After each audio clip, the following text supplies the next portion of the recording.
Sabah everybody and welcome back. The Find X5 Pro is here in the studio, and today I want to share with you guys my top 5 features about this smartphone. There's a lot of things to cover here, obviously brand new processor, the NPU, but also actually a new material that they're using for their backing. This is the ceramic white. I'm really loving this color, and of course the beautiful gorgeous display that we have on this device. Let's not waste any time. This is TK, this is the Find X5 Pro. Let's check it out.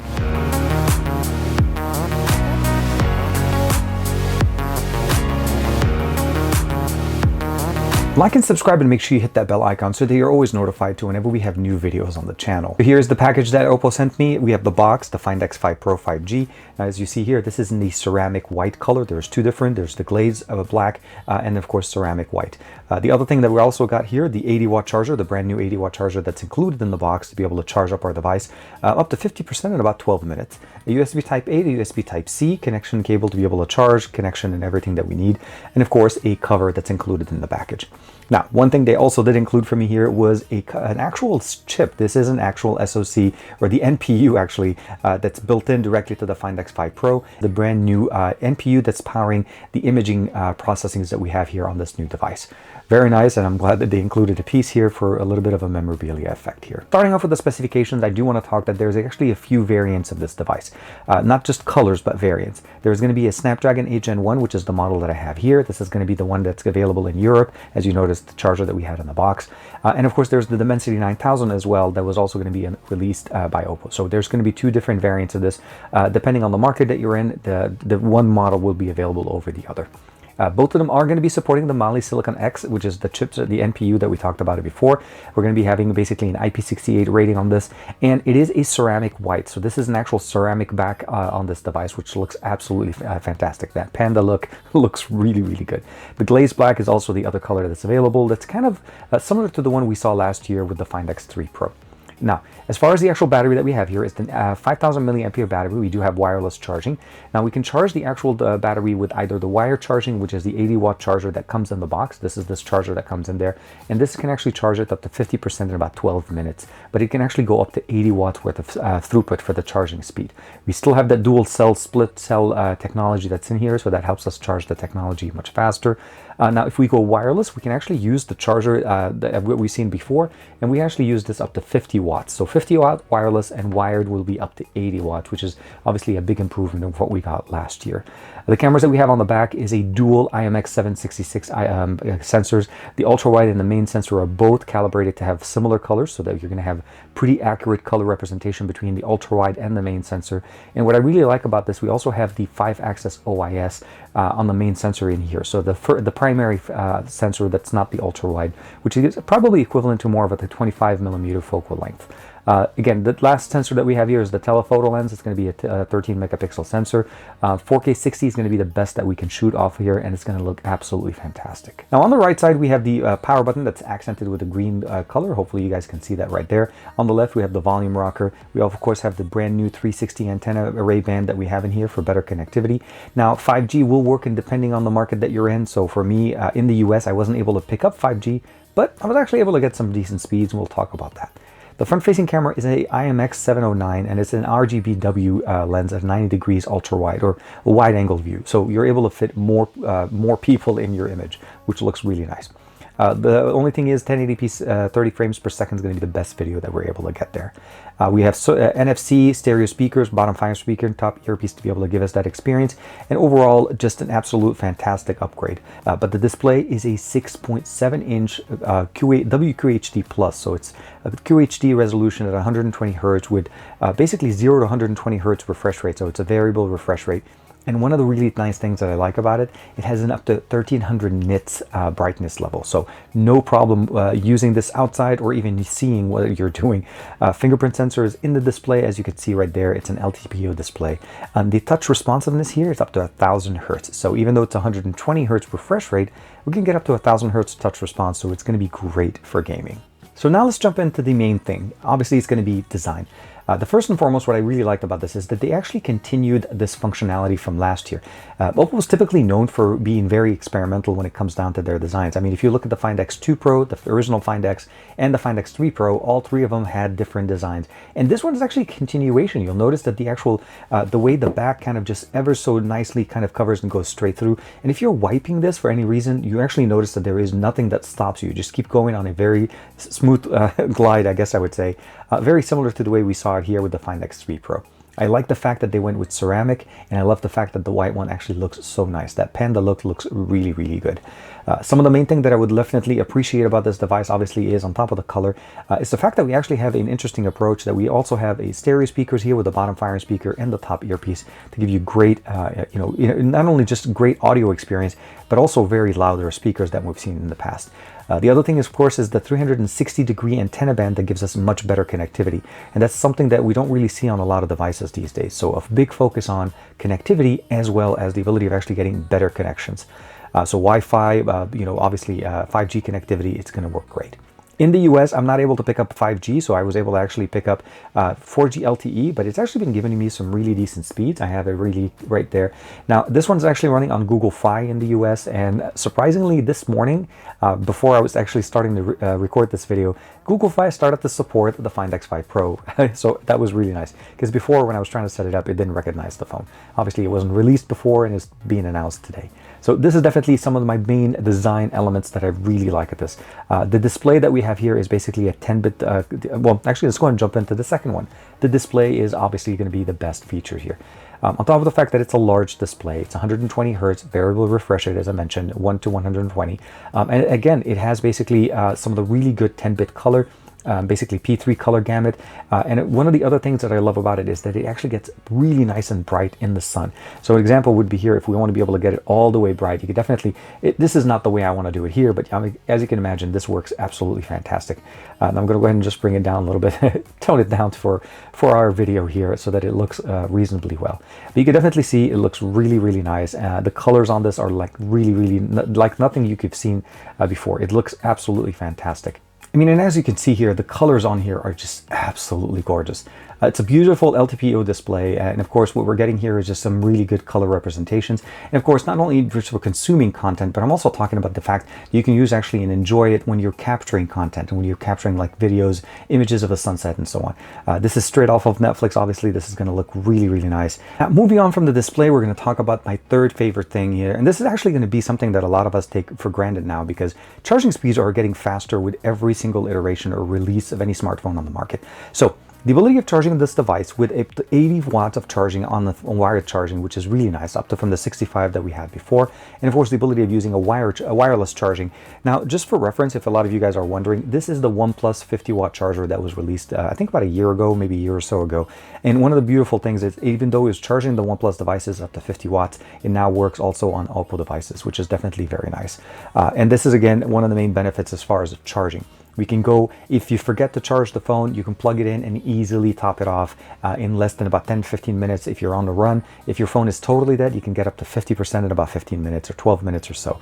So there's no question that the charging technology here is much faster, keeping in mind that this is running a dual cell technology, meaning we have actually two 2500 milliampere cells in here. So the way it's charging it faster, it's because it's charging smaller batteries at the same rate. So essentially doubling up the speed, but we also have much better new technology available here. And of course, better battery health, so that it actually learns. So if you charge this overnight, it actually learns to actually slow charge the phone to be able to give you the ability of having it at 100% in the morning.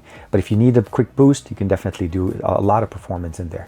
One thing to mention to you guys before we go too far when it comes down to the battery, in the battery setting here on the device, you can go in there and you can turn on a few options in here. So it's power saving mode, super power saving mode, and of course reverse wireless charging to be able to charge other devices from it.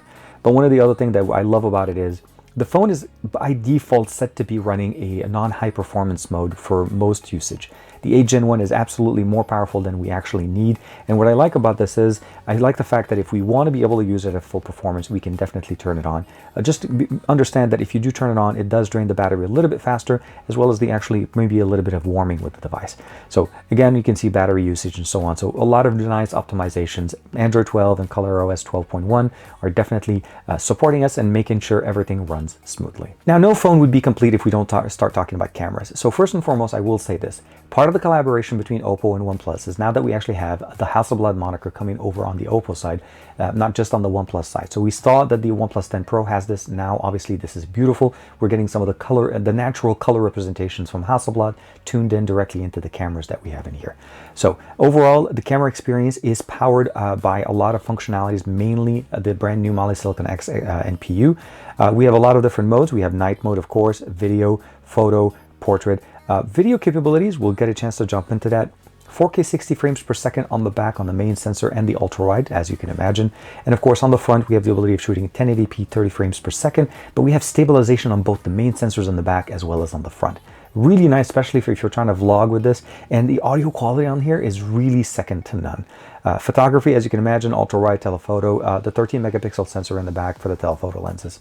Portrait photography, as you can imagine. And you'll notice that if we switch over to the front-facing camera, we still have the ability of punching out, and that gives us the ability of using that 90-degree field of view that we get in here. Under more, we have Pro mode, obviously with the Hasselblad moniker. So this is the ability of taking some really nice images, of course, taking full control. High res gives us the ability of using the full megapixel sensor, panorama, movie, slow motion, time lapse, long exposure. I'm going to share with you guys a few pictures of those from my Disney trip last week, and it took some really nice long exposure videos, just actually pictures off of this device, just absolutely beautiful. Dual view, the ability of using front-facing and back-facing cameras, stickers, text reader, and of course X-Pan for some nice, interesting photography. I'll also share a couple of those pictures that I took there. We can customize the entire experience, and of course, let's not waste any time. Let me give you a quick sample on the front-facing and the back-facing sensor on the brand new Find X5 Pro. We're going to start off with the front-facing sensor on the brand new Find X5 Pro. Now here we're able to shoot 1080p resolution, but we have a few tricks here. Not only do we have a 90-degree field of view that we have the ability of using kind of like a little bit more to fit more people in the actual shot, we have stabilized video as well as AI video. One thing to keep in mind, if you're going to be having a lot of hand shaking, I definitely recommend turning on stabilization, as I have that for you right now. Let's go ahead and switch over to the main sensor on the back, as we're able to shoot 4K 60 frames per second over there. Okay, we went ahead and switched over to the main sensor on the back. Now keep in mind, both the main sensor and the ultra-wide are both an IMX766 lens, or a sensor essentially, and both of them will give us 4K 60 frames per second. So this is really something nice that we're able to use here. The third sensor, the telephoto, we're not going to be able to get the same type of quality, but for the main sensor and the secondary sensor for the ultra-wide, this is definitely a big win for us. We don't have 8K, but when we do have 4K 60, we have it super nice. The other thing I decided to do here, as opposed to turning on stabilization, so you may see a little bit more wobble on my hand, I turned on AI processing. So now the AI processing is running in here using some of the new power with the Silicon X here that we have, the brand new NPU with the brand new 8 Gen 1 over here. Hopefully it looks pretty good. Let me know what you guys think in the comments. And I really love the fact that we have a 5-axis OIS system that we have here on the main sensor in the back, giving us some really nice stabilized footage. As you saw with the sample that I'm going to share with you guys, obviously, where we're seeing us walking into Disneyland California Adventure, and you honestly cannot tell that I'm using a smartphone. You probably think I'm using a gimbal type of an experience. So really nice, very, very good. And one thing to keep in mind, OIS is very, very helpful for low light photography, especially if you're trying to shoot, let's say, long exposures and so on. Handheld, you definitely need some type of OIS functionality. Now, I'm pretty sure you guys want to know exactly what is the new horsepower that comes with a brand new Snapdragon 8 Gen 1. So for that, we're going to show some numbers. Now, there's two different numbers or sets of numbers that we're going to look at. You'll notice there's two separate sets here. One of them is with the performance mode turned on, and one is without. So by default, if you don't do anything other than just powering on the smartphone, let's go ahead and go back. We'll go back. So by default, if you just power on the phone and you start using it on a daily basis, it is technically throttled, which means it is not running at the full potential of the Snapdragon 8 Gen 1. So if you run a Geekbench and you notice, like, why is it showing as like 973? Well, that's because the performance mode isn't turned on. Once you turn that on, the guy goes into like super crazy mode. So 1222, absolutely beast mode, no question. It runs perfectly here. Under the compute, pretty much the same conversation. We start off with 5940 for the OpenCL option, and then we jump over to 6108. So the question is, do you need to run at 100%? Well, the answer to that I feel like is no. Most of the time when you're running your benchmarks, you're looking at synthetic answers, but at the end of the day, performance on the phone with the and the full power mode not turned on is absolutely great. There's no question the phone runs great. Navigation is amazing, running through everything, and there's no hiccups, no stuttering, anything.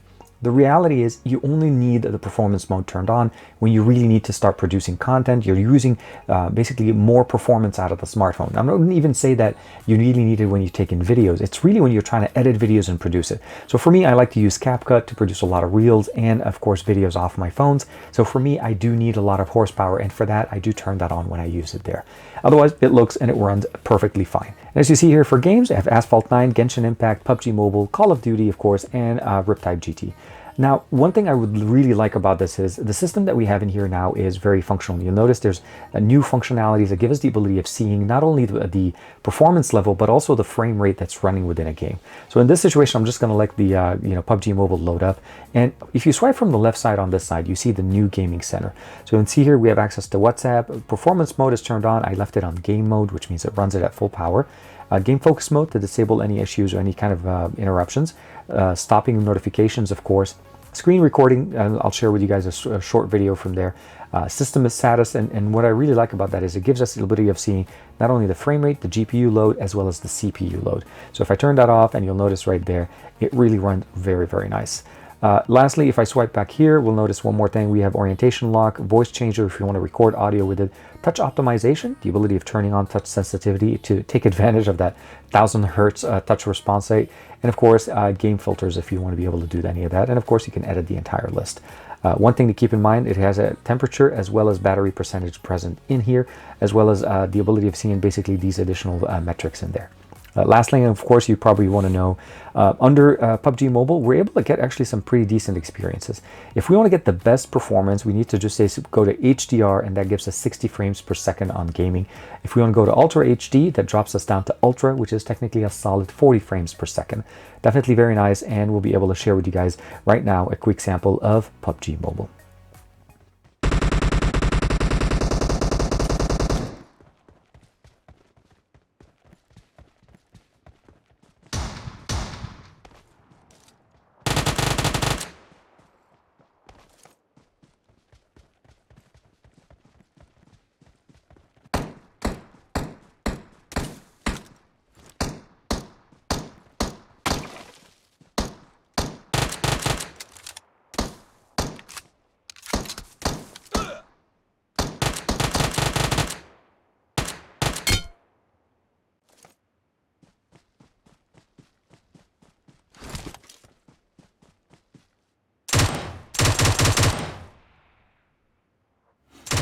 Now, the last thing I want to share with you guys, again, as I mentioned to you guys, I wasn't able to pick up 5G, but under 4G LTE, these are some crazy speeds here in the US. 118 down, 124 down, and up to 12.1 up, or 4.22. So depending where you are, obviously the experience is going to be different. And of course, if I'm in the market where this device was originally intended to be sold, I'm pretty sure I'll be able to get even faster connections. So as you saw there, there's a lot to love about the Find X5 Pro. And I can tell you right now, I'm going to be doing a separate video, doing a deep dive into the camera performance that we get here. And of course, the main benefit of having the Mali Silicon X in here.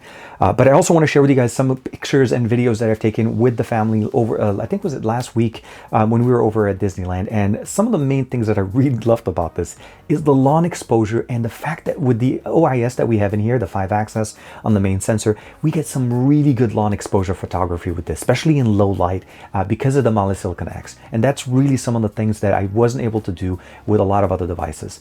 Now, one thing I will probably say is, as I mentioned, there'll be a separate video for more of a deep dive into this, but the images and the videos that you're looking at here, the stabilized video for us walking into California Adventure, and the ability of actually just enjoying everything that we can get there. I think for me, this is basically the biggest part of a smartphone. Not only does it have to be fast, it has to be smooth. Obviously, being up to date is really nice, but also having great camera performance and a lot of storage to offset that. And that means having enough storage and RAM to be able to carry us in here. 12 gigs gigs of RAM is obviously way more than enough than what we need, but the 256 gigs of internal storage I feel like is the right storage when we talk about devices that are intended to be used at the full potential of 4K 60 frames per second.